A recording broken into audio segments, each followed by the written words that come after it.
Oilers Now digital content is sponsored by Legacy Heating and Cooling. No payments and no interest for a year. That's how you build a legacy. Louie DeBrusk is joining us right now. Louie's appearances are brought to you by GCL Diesel, critical engine component suppliers of pumps, injectors, and turbochargers for the transportation, mining, agricultural, and oil and gas industries. Cam and Lauren and the team at GCL Diesel understood.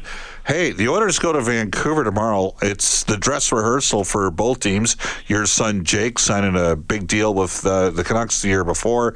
They had a tough season. Rick Tocchet no longer there as a head coach.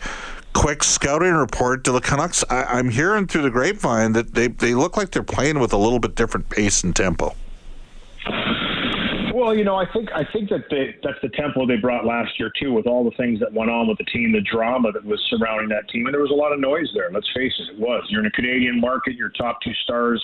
There's some conflict there. It didn't work out too well, and that's the noise that's going to be heard around. It's not just in Vancouver world, but just around Canada and the NHL. I mean, those are two big name players in JT Miller and Pettersson. That, listen, say what you want about it, but there was obviously something there. It affected the team, and Patrick Allvin made a deal to move Miller to New York, and I think that this year there's a little bit of proving to go on by the Vancouver Canucks. I think they're a team that says, listen, it hasn't been a fluke that we won the division 2 years ago, that we didn't miss by very much last year, and we want to be back in the playoffs. So I think they're a team that plays as a team. That's going to be the key factor for them. They have guys that have energy. They're guys that play in your grill, as Edmonton has seen that over the last couple of years. And they're always going to be a handful because they play that way. They play a stingy, hard style of game that they're in your face. So I think to expect the same from them this year. And they've got some guys that can be game breakers. Thatcher Demko looks like he's healthier. You saw him the other night in Edmonton. Edmonton got to him that night. But a healthy Thatcher Demko and Lankinen, who played pretty well last night in Calgary, in a real lopsided affair, but it was pretty wide open at times. That's the thing. You're giving up chances when you play like that. He made some terrific saves in that one. They've got a good 1-2 punch and goal. So, yeah, for me, I look at it, and I know Jake was thinking the same thing going into the season.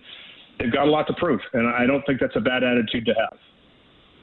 Louie DeBrusk joining us right now. Bob Stauffer with you on Oilers Now. Louie, obviously, the entire hockey world seemingly is focused on what's going to happen with Connor McDavid, and I just think Connor's too engaged and his give a crap meter is too high to, you know what I'm saying? Like, he cares about what's going on here. He wants to win here. He's got a year left in his deal. I foresee a short-term extension. I'm not moving off the 102% comment that some people have referenced. Moving target on the potential date. We'll see what happens here. But there's another storyline with Connor McDavid in the preseason, and that's that he's played with Leon Draisaitl.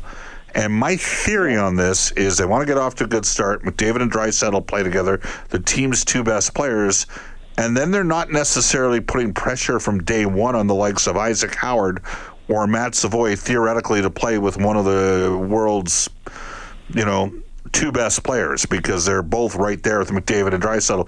Do you buy that? Does that make any sense to you at all, just to sort of allow for an easier transition? It's actually easier to coach if you're playing, McDavid and Draisaitl together. You're giving them 17 even strength minutes a game, maybe 4 minutes on the power play type thing, and that allows you to sort of delineate the other lines and sort of even them up. And then you're also in the process not having the weight of expectation of Savoy's theoretically playing with Draisaitl and maybe Howard were to play with McDavid. What do you think about that?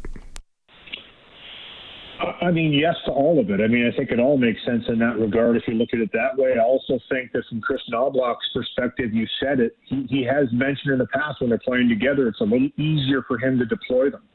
Like when they're separated, both of those guys need a certain amount of ice time.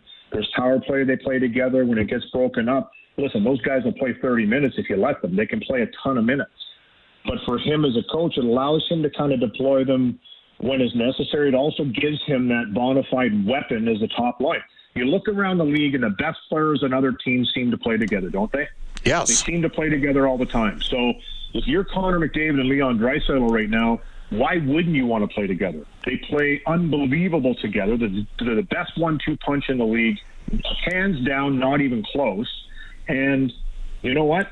They play better with each other than anybody else they've ever played with. So it makes total sense to play them together. Now, as the devil's advocate here to say they are a better team when they can spread things out and become more dangerous. And I think we've always talked about that. If you want to win, you have to be deep. That's the problem. But as this team gets better, as this team gets more players that are coming into the mix and guys have been around for a little bit longer and they start to find their place in the lineup, I think it allows Chris Knoblauch to load them up more. And then when he wants to separate them, he'll have some players that he feels can complement their games better than they have in the past and play up to the standards that are necessary to play with those guys. Now, I'll tell you, man, Leon Draisaitl hasn't had a 30-goal scorer on his wing. I know he played with Nugent Hopkins that year. I know he played with McDavid that year in portions.